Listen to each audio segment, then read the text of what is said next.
I thought, boy, they must have read all that you need for theater is a plank and a passion, because we didn't even have the plank. And I remember he always ended by saying, and it's going to be difficult, and you're going to be here, and if you're not ready to commit to this thing, then just get the hell out of here. We literally lived there. The green room was home. These people were our family. I spent more time in the theater than I ever did at home.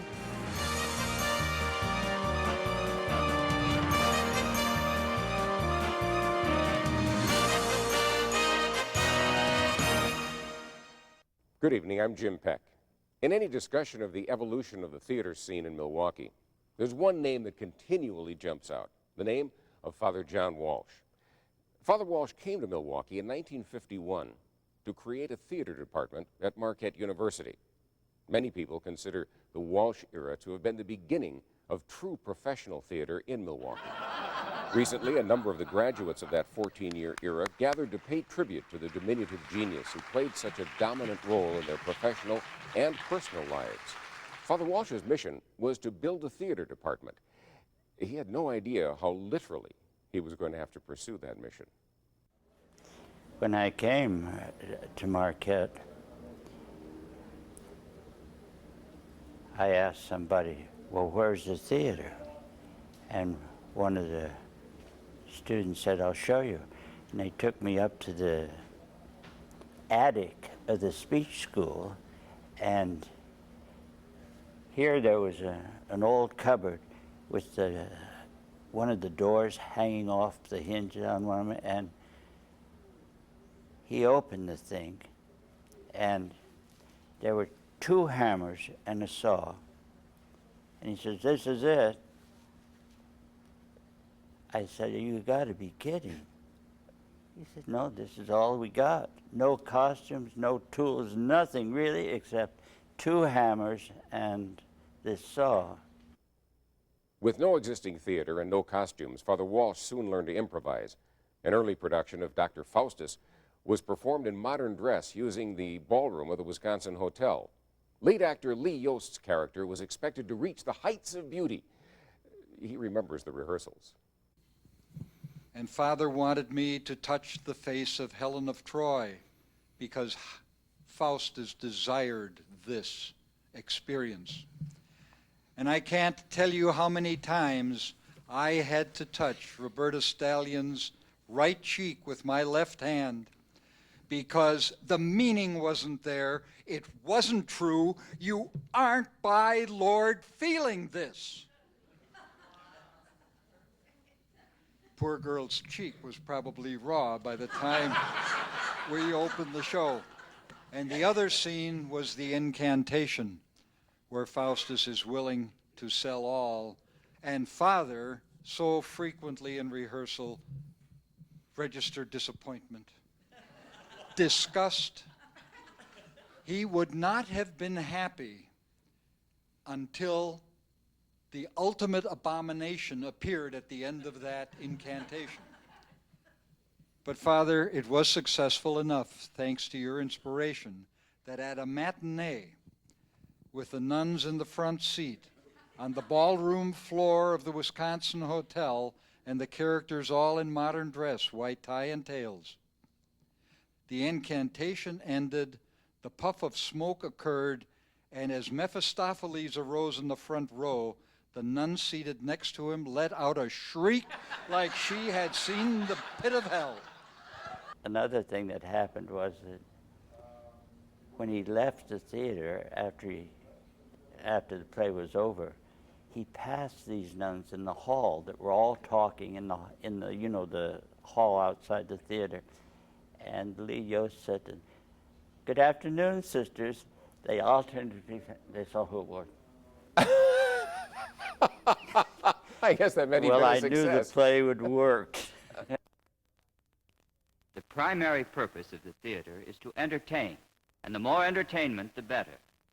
But to allow it no other objective is to misunderstand its true character and greatness. It's to forget its origins in religious ritual. Following the philosophy of Father Walsh, the Marquette Players often performed religious plays, such as the medieval morality play Ludus Coventriae. Its first production became a memorable street performance. We happen to recall that in the medieval theater, they used pageant wagons. Well, I thought, what if we do a medieval play and put it on the flatbed of a semi, and we can haul the thing in front of Jesuit and do it at night. And the kids thought it was a good idea, but it was the middle of winter, unfortunately. This was December 9th that we did this. And it was 11 degrees above zero.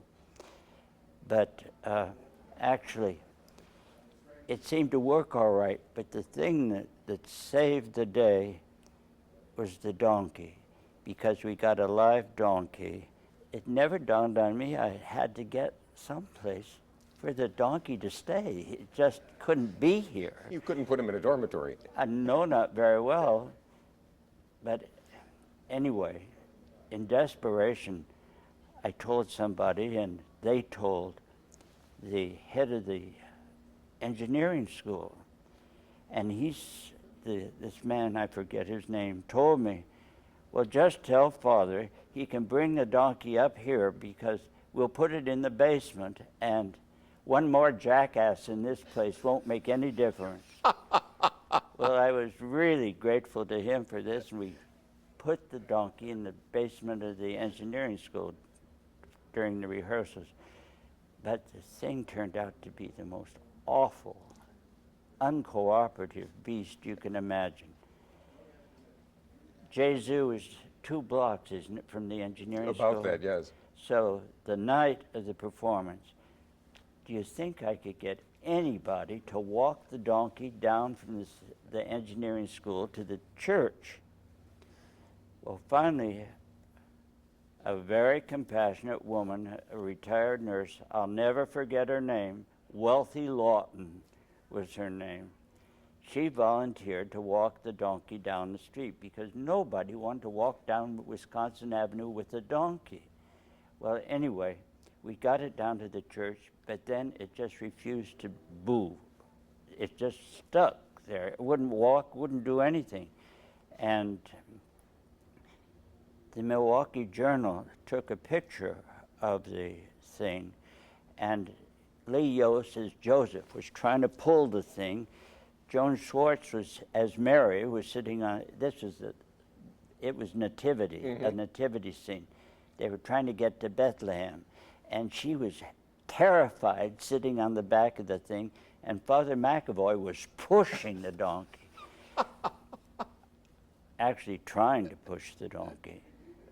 Well, anyway, the Journal printed this picture of Joseph pulling and Father McAvoy pushing, and actually it made our reputation. It was the only thing that got us off the ground here in Milwaukee. Everybody remembered the donkey. They didn't remember anything but the donkey.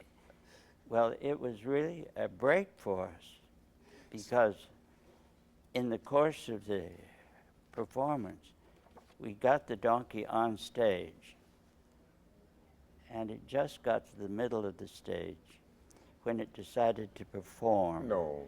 And this donkey gave its all. Much to Mary's embarrassment. But the audience loved it. Eventually, the troupe found a home. Former Marquette player Dominic Paul Noth describes the building of the Teatro Maria. It was the players of the early 1950s who helped build the famous Teatro Maria out of an old library in Bellarmine Hall, where the Jesuit Parish Center now stands, hauling seats and curtains from the Davidson Theater in downtown Milwaukee, reconfiguring this wooden O into, eventually, Walsh's vision of a 3-sided intimate theater and workspace in which amazingly complicated productions could be produced and amazingly varied training took place. The dance room, where Sheila Riley and Father both inspired and tortured their charges, doubled as the backstage. The green room, doubled as makeup room. The costume shop doubled as dressing room. And inventive technical feats regularly stemmed from the twin coffins of claustrophobia, known as the light and sound booths. Teatro Maria became a home. Home not only to 6-hour Sunday acting classes, but to some wonderful cast parties that university officials never knew about. Similarly, it was the players of the early 1960s who helped build the Paul Claudel Theater. Only Walsh could have conceived the idea of an outdoor Stratford-style, 3-tiered stage within a forgotten cobbled courtyard behind the Granmora office buildings. When trash barrels weren't stored in this space by the campus maintenance crews, when the English and modern language faculties had left the building, out came special pews for the audience. The surrounding fire escapes blossomed as light stands and even acting balconies when the fire marshals weren't looking, and several summer seasons of classics and musicals were performed within earshot of Wisconsin Avenue and often under a perfectly timed sunset. I was one of the Marquette players of the late 1950s. So was Charlie Siebert, who went on to a distinguished career as an actor and director. He recalls meeting Father Walsh. He asked me if I'd done anything. I said no. And he suggested I might want to try out for the current production, which was 17. He thought I looked like I might be good. So to familiarize myself with what was going on at the Teatro, I went to see what the production was at that time, which was Carnival of Thieves. And it was the very first play I ever saw. I'd never seen a play before. I remember the pas de deux between John Luce and Joanne Calanda. I remember Joan Schwartz and Stuart Moss in full tango. And I remember Freddie kicking up seals and exhorting the public to tell your friends. That's how it all ended. That exploded in my head. It had such a profound impact on me. Whatever it was, I just wanted some of it. And also that very night, I met the girl who would become the mother of my children. Well, I don't remember the tryout, but I got into 17 along with some other novices, Newmeyer, Peck, Cola, I think, yeah, and Kath. And I think Novinsky was involved also.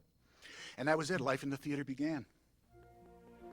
There are experiences that bind together the players of the 1950s and 1960s, even those who never knew each other.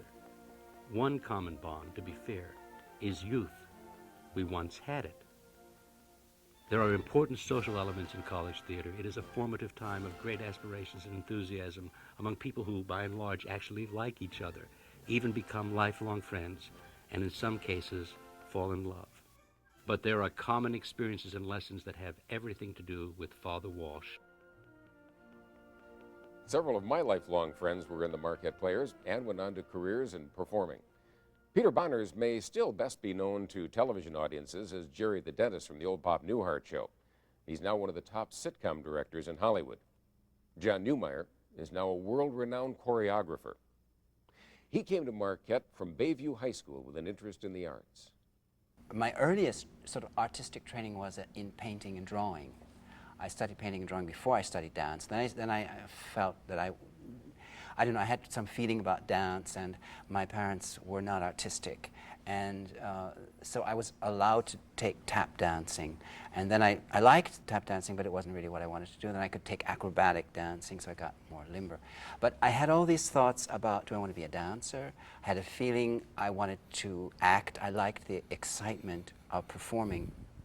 And then I thought, at a certain point, maybe I should do something with my head, or at least my parents thought I should. So I had seen productions by the Marquette Players, and that was why I thought, well, with this kind of secret thought, why I came to Marquette. And it was really then in a dance class, Father Walsh had these dance classes, that it all came together, and it suddenly became very clear how the elements of design, the elements of drawing, the elements of designing, the elements of music and drama could be put together in dancing and ultimately in choreography. Peter started out in engineering, if I remember correctly. Yeah. Got off into I came theater. to Marquette because it was a bus ride from my home, and because my father had been an engineer, and I was pretty good at math and science. I still do read and talk science. So I came to engineering school thinking that would be what I wanted to do.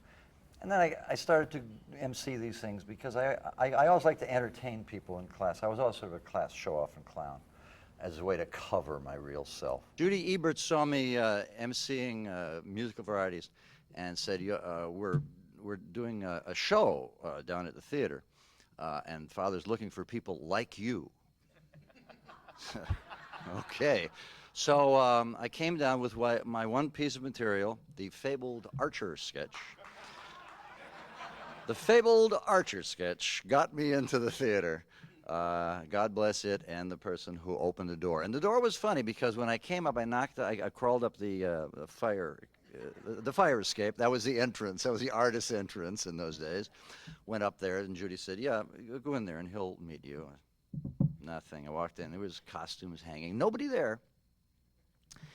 And I thought I heard whispering behind little doors. Remember that scene in the Stanley Kubrick movie, the space movie, 2001, where at the end he's alone in the dining room and he hears scuffling and whispering, but there's nobody there. I heard that. Subsequently, Stuart Moss told me that everybody in the theater was there and sort of looking at me to see if he was the Matthew the Mooch type. And then Father came out and said, won't you join me? And I did the Archer sketch, and he maybe smiled. He was very gracious. I saw him as a good natural comic. So I asked Peter if he would do this comic bit that he wrote himself. And he did it. And of course it was wonderful. I remember Father from the very first day. I was still, as Sylvia Schaefer put it just a few weeks ago on the phone, a baby priest. I came out here about 2 weeks after I was ordained with the mission of getting a degree in public speaking so I could teach public speaking in the seminary. If you've heard priests giving sermons, you know what they think of public speaking in seminaries. The most hated class. So Father said, why don't you switch to drama?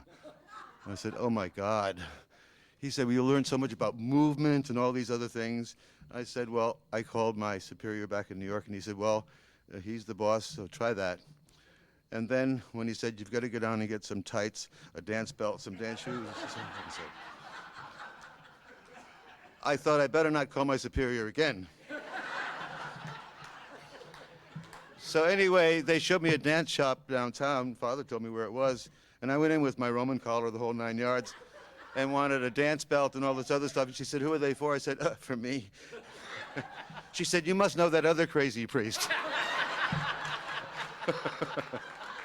One of the fascinating things about the training with Father Walsh was that he insisted on dance as an integral part of the actor's vocabulary.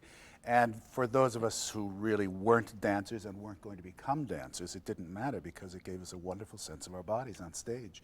We just began to know ourselves in a different way that made us more capable actors, more able to be more expressive, able to be more confident, more relaxed on the stage because we didn't have to think about what we were going to do with our hands. We had gestures and things that we could do, ballet gestures.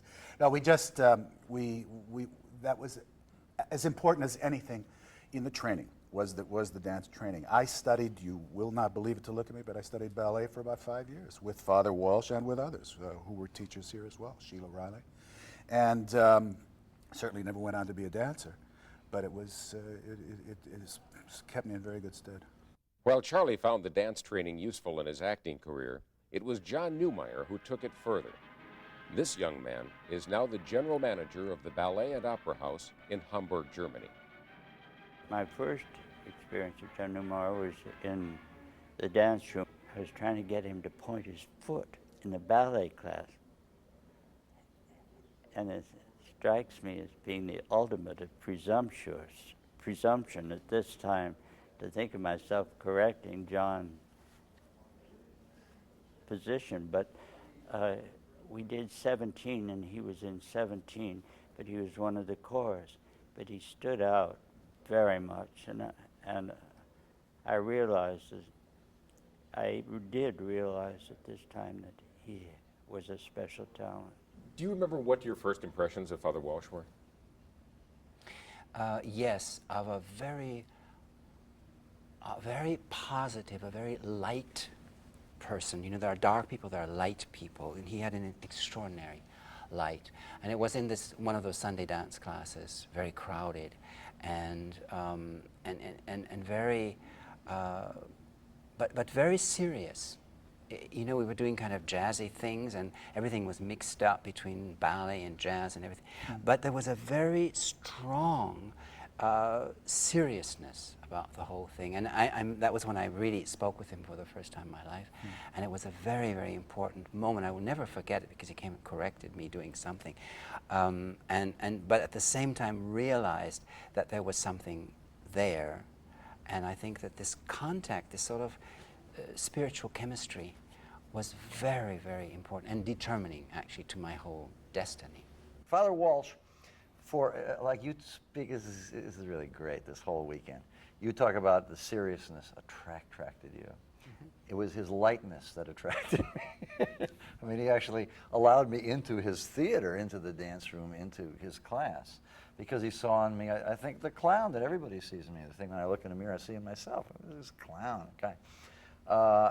And when he spoke on tape today about the primary responsibility of the theater is to entertain, I think he really meant that. And when he said that, he was talking directly to me. And I said, wow, here's a guy who's opening his arms in his theater to John, a very serious person with a puckish side, and me, a very puckish person with a real serious side.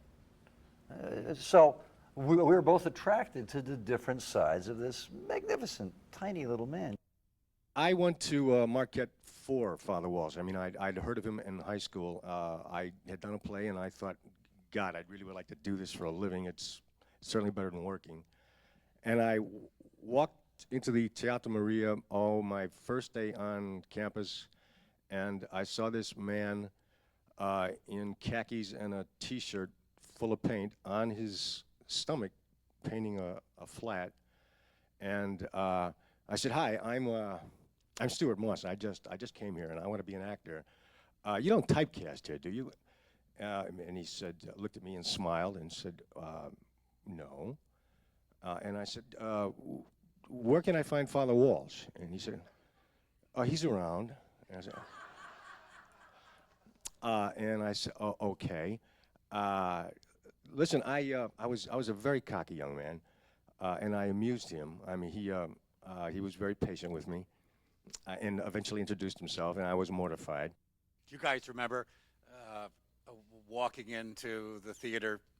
It was the beginning of the fall season, and the theater was jammed because there were posters all over saying, come to the initial meeting of the theater because if you want to belong, and the place was jammed, and Father Walsh walked quietly out onto the stage, and he said, hello, everybody. He said, it's going to take me 7 years to teach you not to act. And I thought, my God, 7 years to teach you not to act. I didn't know what that meant. And he told us how difficult it was going to be and what the commitment had to be and what he expected of us. And I remember he always ended by saying, and it's going to be difficult, and you're going to be here, and if you're not ready to commit to this thing, then just get the hell out of here.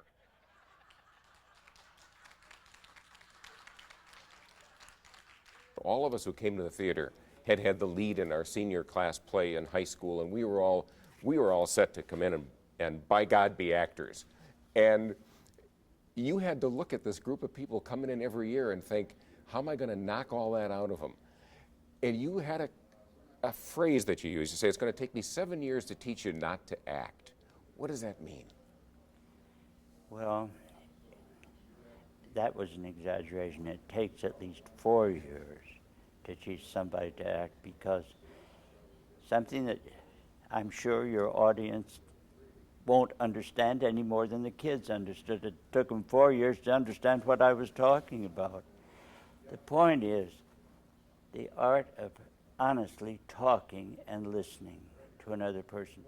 There's such a thing as memorizing lines and saying the lines and trying to be expressive in the way you say the lines and everything.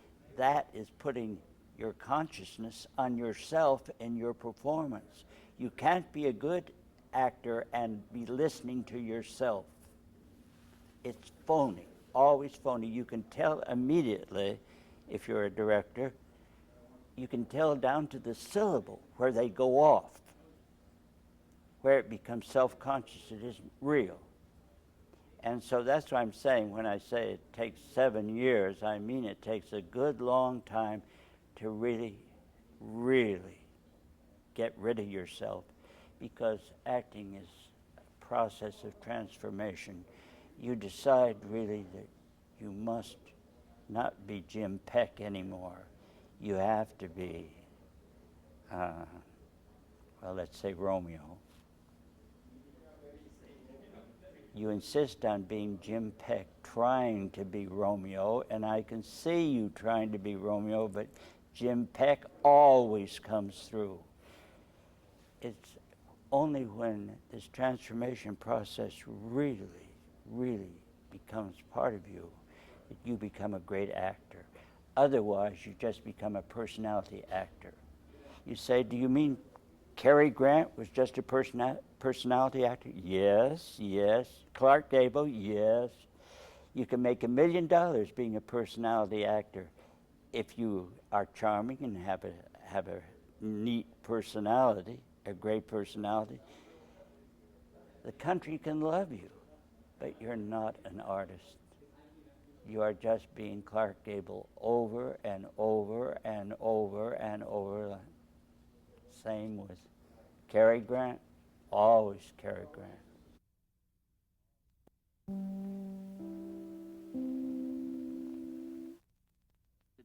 Father Walsh's dramatic genius was recognized by NBC, which placed him before a national television audience in 1961. There is hope. This is the Catholic Hour. The Catholic Hour, the NBC television religious program, is produced in cooperation with the National Council of Catholic Men. Today, the Catholic Hour presents the second in a new series entitled Theater, Past and Present, featuring Jesuit Father John Walsh, Director of Drama at Marquette University. These 4 episodes of NBC's The Catholic Hour, Theater Past and Present, was scripted and hosted by Father Walsh. Now, theater buffs may well be startled today at the quality of acting names gathered to perform the scenes that illustrated Walsh's themes. But in a way, these distinguished actors were simply serving as a setup for the Marquette Players themselves. The series culminated with Charles Siebert, Catherine Kilzer, and John Neumeier, with the voices of Fred Ott, Joan Schwartz, John Luce, and John Genke in The Temptation of Eve, filmed in the same New York studio where Saturday Night Live later thrived. Hail, fair wife and comely dame. Eat this fruit as I suggest. Take this apple and eat the same. Sweeter it is than all the rest. To eat that apple I were to blame. Our happiness would turn to sighs. We should die, be banished with shame, and lose our lovely paradise. God himself has said, that day we eat the fruit, we die. Under his own threat we lie, and this is what I dread. Woman, if you but take a bite, even as God is, so shall you be. Wise and omnipotent, full right, like unto him in each degree.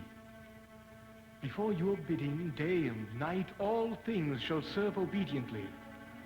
Sun and moon and heavens bright, fish and fowl by land and sea, you shall be God's peer. Take this apple. It is for you. And let Adam eat it too, and have no thought of fear.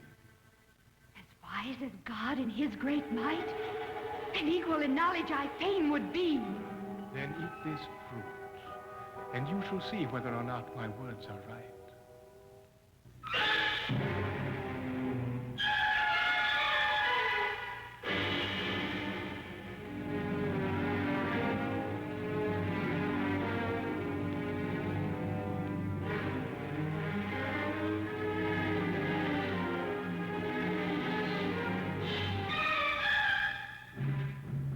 Adam, dear and gentle man, listen, sir, to what I pray. Never think of heaven's ban. Have confidence and chew away. A lovely angel counseled me to eat the apple. We shall not die, but be as gods, both you and I. This surely is the reason why the Lord forbade it.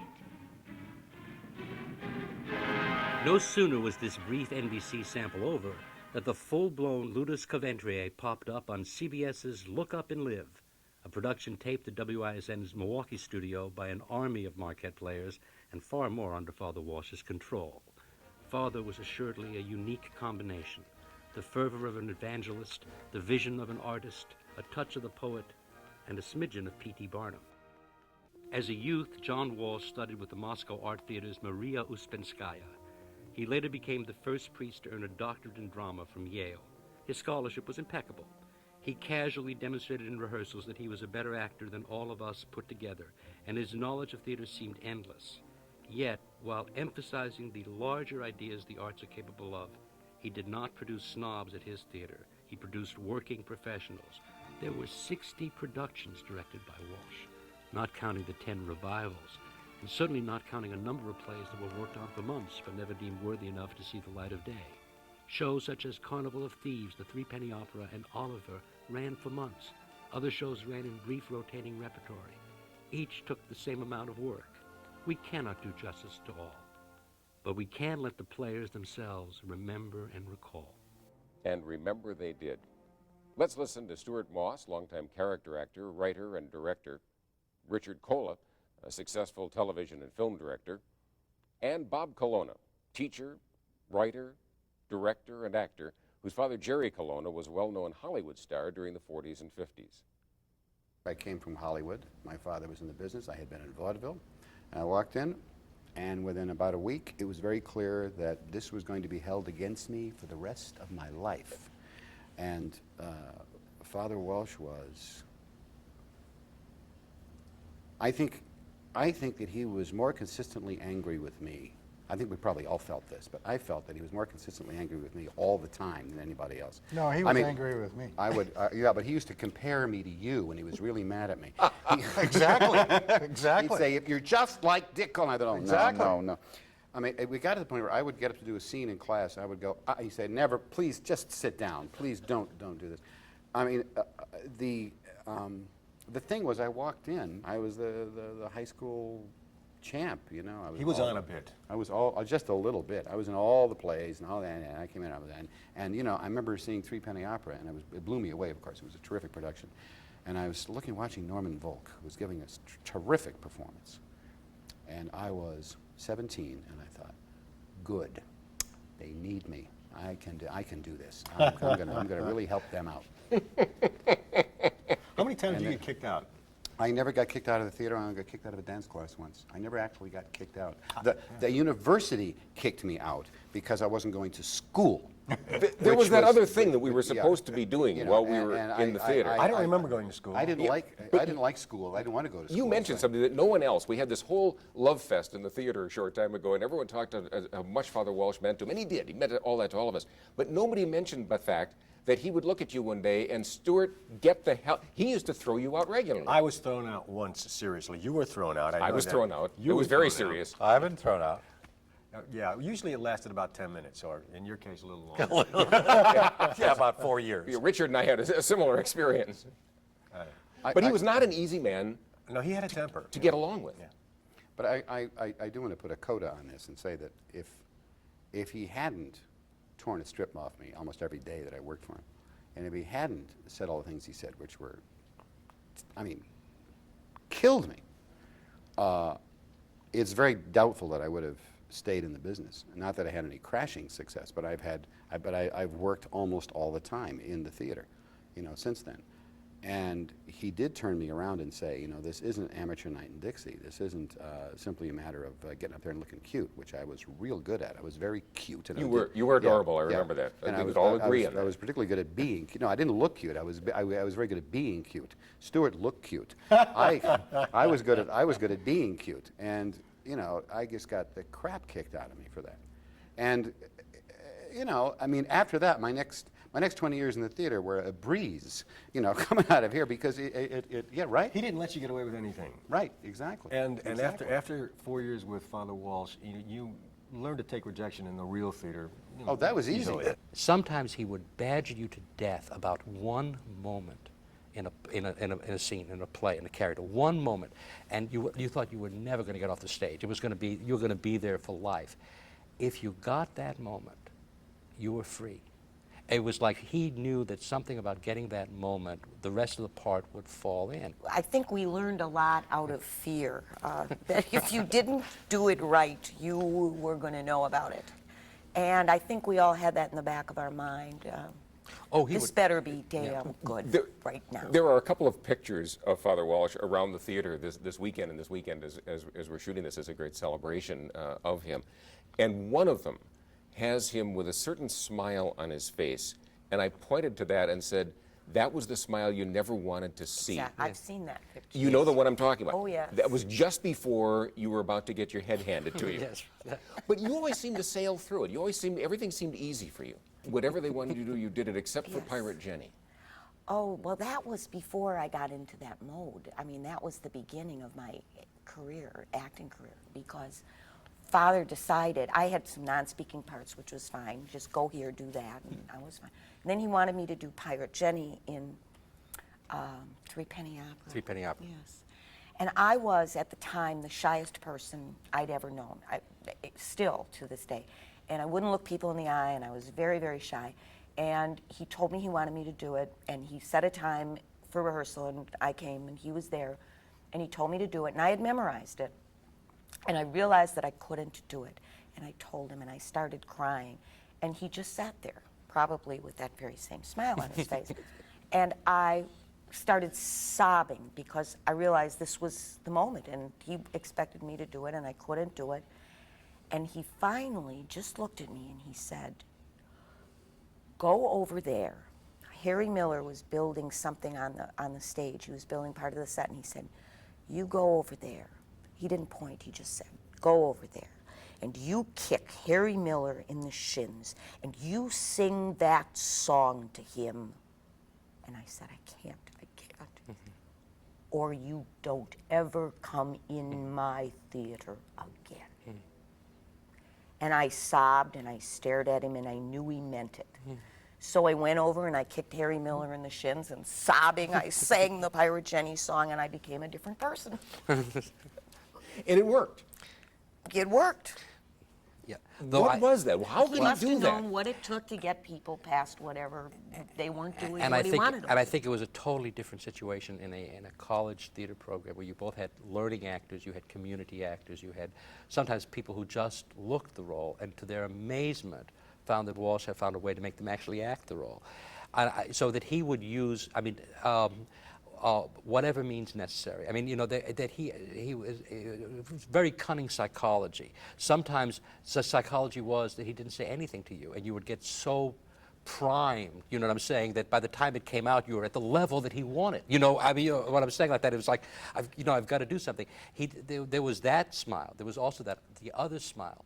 When you just could catch a flicker that you had got it, and you knew that he knew that you had got it, you know, and you almost never saw that smile because if it was directed to somebody else, like that's the one, and you know, but so there was a lot of psychology. There was a lot of I can push this person to this edge, or here's somebody that I can't push to that edge, you know. I think with Joe, he basically figured there was steel in there, and he was right, and he knew that if she got through that one.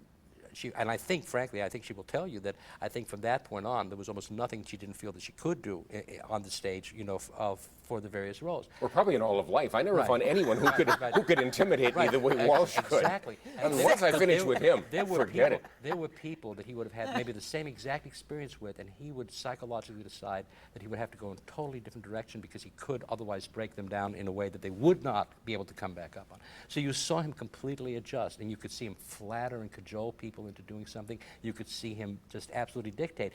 Wait a minute, just stop, because I never saw that. You had a look on your face like he never flattered or cajoled me. Yeah, no, well, he didn't stroke you, but there was some actors and actresses that he felt that I saw him, you know, take a more genteel approach to because he figured they would crack if he'd done it any other way. I wanted to mention that I have never heard of any school, Carnegie Tech, Northwestern, anyone who had run plays like we did, 6 months at a time. We ran until nobody came. And which was sometimes very quick. Sometimes very quick. But that was a true professional experience that no one gets. Usually you work for 3 months on a play and you do it for 2 weekends in most schools, and that's the end of it. Oh, it was professional. We did some fabulous stuff. Unbelievable stuff. He would, I mean, and if you look back, I mean, even at the gathering we had today, when you look at the people who came in, a number of them were already professional actors or people who were established in the community as actors. He would pull them in. It was not so much that he didn't have to beg anybody to work with him. And that with the design factors, I mean, it wasn't, you didn't have to be someone working at Marquette. Leighton School of Art people were all over that theater as directors and designers, and they wanted to be. I mean, the photographers that he had, he attracted artists to the community. He gave displays in the lobby, but it wasn't all just, I'm stroking you so you will do something. They wanted to work with him, and he would pick up the phone and say, I have a problem, and the person would come over. And there wasn't a whole lot of professional theater in Milwaukee at that time. There wasn't. We were going back in history. He started before the Fred Miller, which became the Repertory Theater, had really sort of going, before the Melody. Matter of fact, he christened the Melody Top. That was one of the interesting historical pictures. There's a lot of community theater. We had to be fair. There was strong, solid community theater, in this, in Milwaukee. There was no other professional theater company. Within 10, 15 years of Walsh starting, there were 3. In the mid-1960s, Dominic Paul Noth began a long career with the Milwaukee Journal. He became a drama and film critic, later served as feature editor and new media manager. Jo Kalanda came a long way since joining the Players as a shy high school student. For 20 years, she served in a program she created as coordinator of the Victims Witness Services program for the Milwaukee County District Attorney's Office. As Dominic mentioned, Marquette students weren't the only people to get to know Father Walsh. Professional actress Ruth Shudson, later co-founder of the Milwaukee Chamber Theater, played the role of Eliza in a production of Pygmalion. Others include internationally acclaimed artist Guido Brink and his wife Ello, award-winning photographer Walter Scheffer, who chronicled the Walsh years, and some 400 children who took theater classes as dozens appeared in the shows. Artist Lyle Novinsky has created a commemorative bronze relief honoring Father Walsh. Now the longtime chair of the art department at the New Diocesan University of Dallas, Novinsky worked in the late 1950s as a graduate assistant to Father Walsh. His role in the Players included set design for Annie Get Your Gun. We did, of course, Annie outside of town, and then we brought Annie downtown and the famous Perioctoi. And then we're down to 2 weeks before it's opened, and it has to have 12 set changes and 9 drops. And we're going to do this, and it's going to open. And we opened. I was painting the last set drops while dressed as an Indian for the first scene.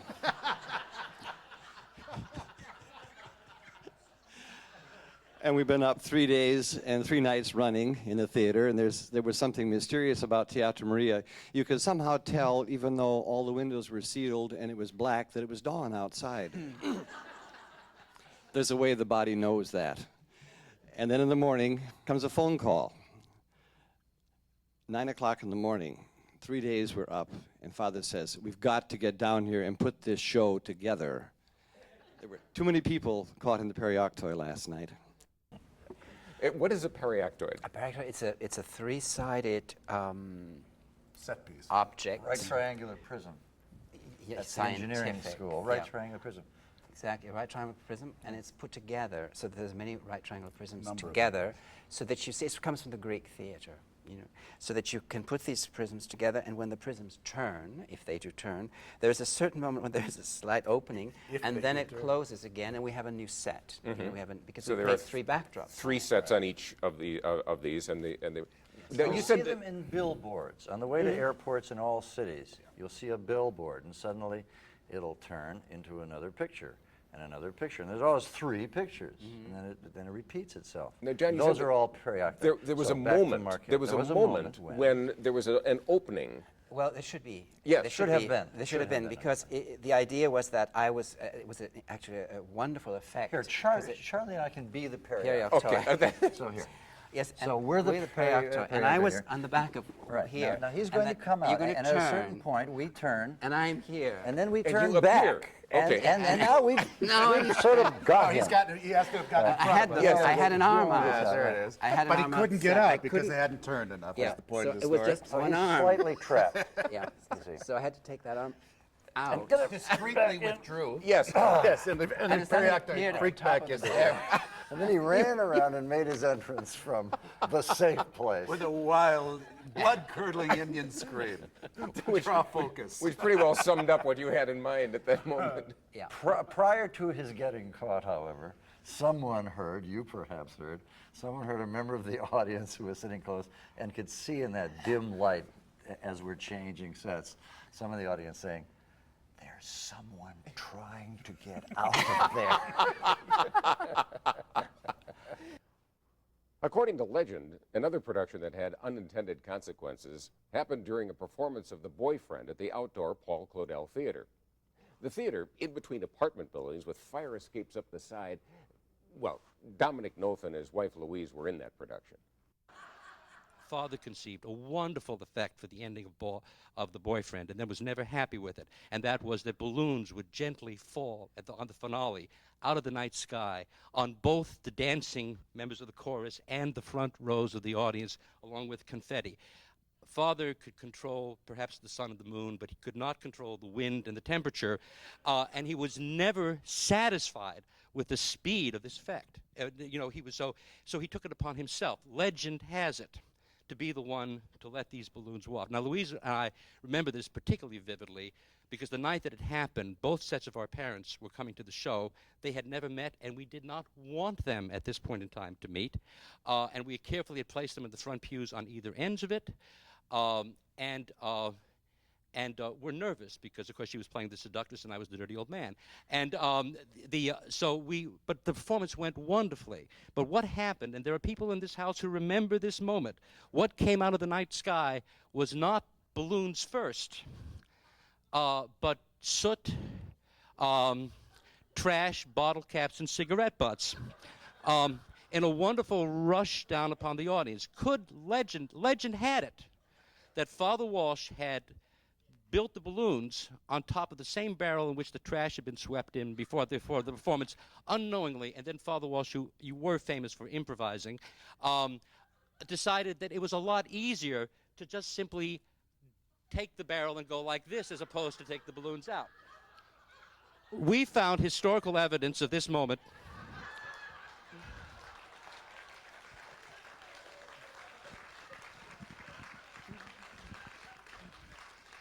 I want you to look at that intensity of purpose on it. Could he have known what he was doing? In actual fact, the reason for showing that picture is maybe it is now possible that in legend, one time in his life, Father Walsh trashed us. But mainly what he dumped on us was blessings, and we thank you for that. I remember one morning, somebody mentioned earlier the blacked out windows in the theater and so on. We never knew what time it was, and we had been going for hours and hours, and I was sitting next to Father Walsh in the front row there. He said, "Father, what time is it?" I said, "It's 3 o'clock." He said, "Is that the morning or the afternoon?" And I said, "It's the morning." He said, do you think they could go a little bit further? I said, "The only people awake are the ones on stage. And the rest are asleep in the dance room." He said, "Good, we can go another couple of hours then." I remember falling asleep on a ladder while I was doing the tree for Peter Pan. I fell asleep on the ladder. We literally lived there. The green room was home. These people were our family. I spent more time in the theater than I ever did at home. College was a blur. I mean, you just went to class between the times when you were building sets and rehearsing and learning your lines. And then as an afterthought, you went to school. Father Walsh talked about some of his favorite productions. Well, we did a play, Ennui's Carnival of Thieves, which I thought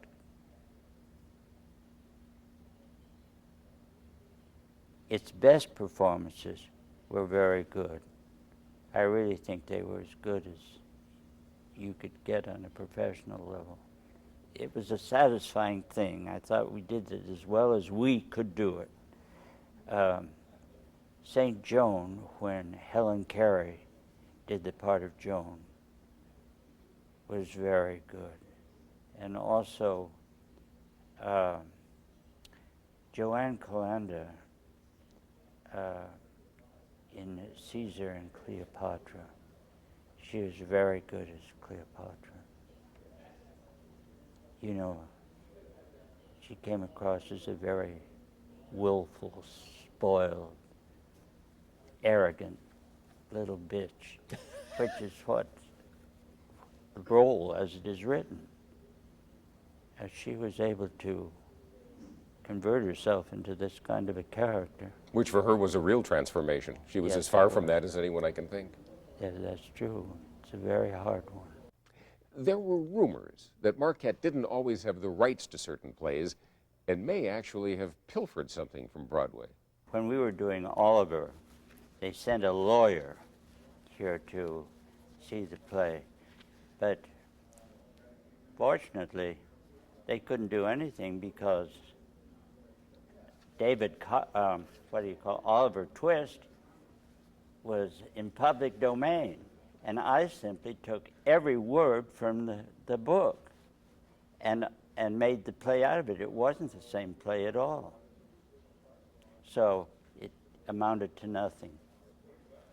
An enormous amount of talent came out of this theater. Thank God some of them persisted and got the breaks. I think being in New York now, I know a number of actors, and it is a very difficult life because you can have a great hit and then you wait 7 years or so before you get the next play. And they're just sitting there not being able to practice their art at all. We at least practiced an awful lot. In other words, we constantly rehearsed, and over a period of 4 years, a student had an awful lot of experience of handling a part, so that they didn't have to hope by going to New York, maybe hitting it because they were a natural for a part, you know, and then sitting around and not developing. They really had a chance to develop, which was the important thing. Many of the Marquette players themselves have become directors. John Neumeier is director of the world-famous School of Dance in Hamburg. Charles Siebert and Peter Bonerz today spend most of their time as directors of hit TV shows. I asked them how that change came about. What was started here is just so intense. As an actor, I was working with myself and working with myself, and all of a sudden I realized there isn't enough of me to get this job done. That I know more about what needs to be done here than I can perform. And then you start asking people, gee, do you think I could direct a little bit? And I started in cabaret theater and then in television, directed a couple of movies, but my vehicle was too small for my aspiration. John? That's interesting. I think for me, dance from the beginning was also a creative process. That I was interested in the technique, but I was never a technical freak. That just doing class was wonderful, physical experience, but it wasn't ever for me the end. I was always a performer. Something extra happened in the performance. But not only that, but what I had to do, I always felt I wanted to change. I always felt it could be another way. I mean, this is, I always felt there could be other sides to it. And that actually was something that Father Walsh actually sensed, because very early I did choreography here. I did choreography for a play called Every Man. It was actually probably the first time that I really worked with groups of people. And I always had a thing about group, I suppose it came from painting or drawing, that I was interested in composition.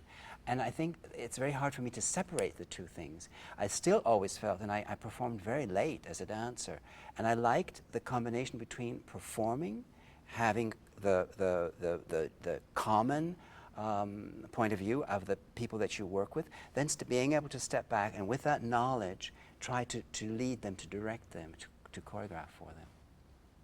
Charlie? Well, I think I'm the only one in the room who actually has choreographed John Neumeier. So I actually I'd buy a ticket to watch that, excuse me. You saw it in The King and I, and maybe even a little bit in West Side Story. But as far as the... Yes, thank you very much. Needed all that help. I think maybe one of the points of your question is that what we got here I think probably we eventually wanted to impart to others. The experience I've had as a director, and I come fairly late to directing professionally. I did direct some here, but then didn't do it for a long time. You directed some of the Trapper Johns, though, when you were I there. did, yeah, but that's still, it was a long time after being here. And what the experience I've had in doing that, directing on television at least, is very often actors say to me, no director's ever talked to me like this. And I'm always surprised because all I'm doing is talking acting. In television, much of the time what directors are talking about is traffic control. You have to go there and you have to sit and you have to pick up that cup of coffee on this line because the camera will be moving in on you at that point. I talk to the actors, and in between setups, I take the actors aside and work with them a little bit. We will go over the scene so they understand and throw a few things at them. That's been very appreciated, and that's helped me to get someplace as a director in television. And that all comes from here. That all comes from what I learned as an actor here. It all comes from what I learned about taking it seriously. That acting isn't just moving people around and from one piece of furniture to the other, but why are they doing that? What is it that we're trying to, what is the story we're trying to tell here? What's happening to each of these individuals? So that really comes, I think it's a natural outgrowth of what we learned here, and it's been just been wonderful. I came in as an actor to Marquette, and I went out as a designer. And I went right to New York. Thank you, Father, for pushing me out so early. Because I really needed to be there, and I needed to be there with Charlie and Marlena and Jan Caprell, who could not be here today, and all those people, Peter Bonerz, and what a fortunate time I had to be in with a group that was like the Impressionists in France. I mean, I always felt like there was this group, this very special group that came together to do all these things. I have a continual thing of going back to the theater and being involved with very small groups that give me a sense of family and support, because Father Walsh, you did that. You gave that to me. Thank you. Well, I think it's really interesting what Bob was talking about, how his relationship with Father Walsh was quite particular. And when you listen to everybody's relationship was quite particular, totally different. When you look at the different disciplines that came out of here, Lyle's discipline, John Newmeyer in dance, from dance to painting to sculpture to pantomime to acting to directing. We all had a different relationship with him, and each of us took something from that relationship, whether it was a kind and gentle one or it was a quarrelsome one, but we all took what we needed from that relationship, and it focused us, and it made us believe, and it gave us the opportunity to go and do what we do in the best way we can, and to practice what our craft is, what our art is. And amazingly, what it has given us is a chance to live within that, and it gives back to us. And all we have ever done is just follow what he's given us. The legacy that Father Walsh began with nothing but 2 hammers and a saw in 1951 continues today in the beautiful Evan and Marion Helfair Theater, located on the campus of Marquette University. Father Walsh is now in New York. He continues to conduct retreats around the world while serving as a pastor and chaplain at Manhattan St. Joseph Parish. Father Walsh taught us more than acting and directing and dancing. He really taught us how to live. I'm Jim Peck. Thanks for watching, and good night.